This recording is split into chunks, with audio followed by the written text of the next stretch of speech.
यह कहानी सिर्फ पश्चिम बंगाल की नहीं बल्कि पूरे देश की है।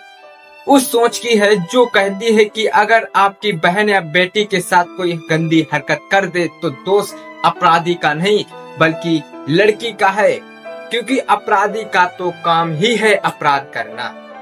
यही सोच है माँ माटी मनुष्य वाली दीदी की, वो दीदी जो पश्चिम बंगाल की मुख्यमंत्री है। शर्म कीजिए दीदी, शर्म कीजिए। जिस धरती पर माँ दुर्गा की पूजा होती है, जहाँ शक्ति की आराधना होती है, वहाँ एक महिला मुख्यमंत्री बेटियों से कहती है कि रात को बाहर क्यों निकली थी। यही सोच दर्शाती है कि बंगाल में नैतिकता का पतन नहीं बल्कि इंसानियत का जनाजा निकल चुका है। 10 अक्टूबर 2025 की रात दुर्गापुर के आईक्यू सिटी मेडिकल कॉलेज में एक 23 साल की एमबीबीएस छात्रा के साथ 5 दरिंदों ने गैंग रेप किया। वह बेटी जो डॉक्टर बनकर इंसानियत की सेवा करने आई थी, उसी इंसानियत को दरिंदों ने रोन डाला। और जब इंसाफ की उम्मीद थी तब दीदी ने बयान दिया वो रात 12:30 बजे बाहर क्यों निकली थी। सवाल यह है, अब बंगाल में आधी रात को बाहर निकलने पर बेटियों के साथ रेप का लाइसेंस मिल गया है। क्या अब बेटियों को घरों में कैद रहकर ही अपनी इज्जत बचानी होगी। यह पहला मौका नहीं है जब ममता दीदी ने ऐसे आवेदनशील बयान दिए हैं। 2012 में पार्क स्ट्रीट रेप केस में उन्होंने कहा कि महिला का कैरेक्टर ढीला था। हर बार दीदी अपराधी नहीं पीड़िता को दोष देती है, और शायद इसी की सोच की वजह से आज अपराधी बेखौफ है। एनसीआरबी के आंकड़े चीख चीख कर कह रहे हैं कि 2023 में बंगाल में महिलाओं के खिलाफ 34,651 मामले दर्ज हुए, 1010 रेप केस हुए जिसमें 27 नाबालिगा थी। यह आंकड़े 2022 से 8% ज्यादा है।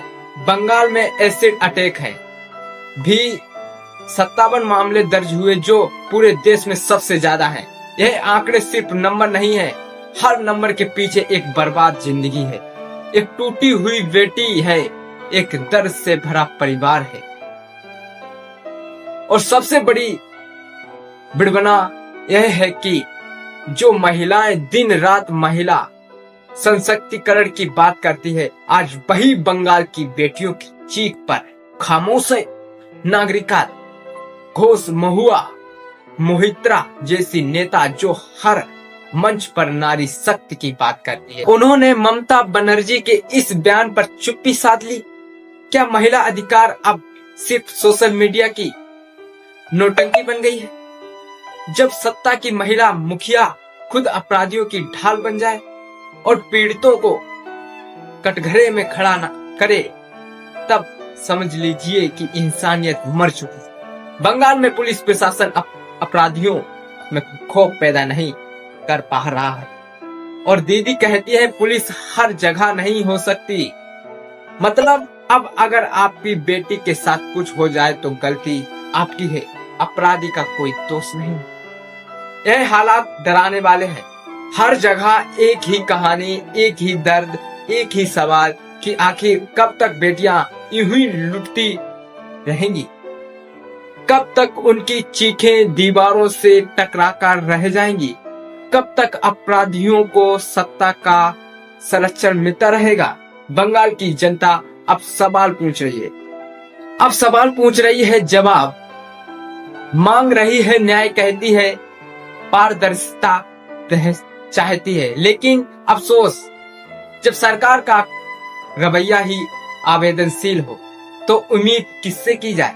यही कारण है कि आज बंगाल में नैतिकता का पतन नहीं बल्कि इंसानियत का जनाजा निकल चुका है। तो इसलिए जरूरी है कि हम सब मिलकर आवाज उठाएं, क्योंकि अगर आज आप खामोश रहे तो कल आपकी आवाज कोई नहीं सुनेगा।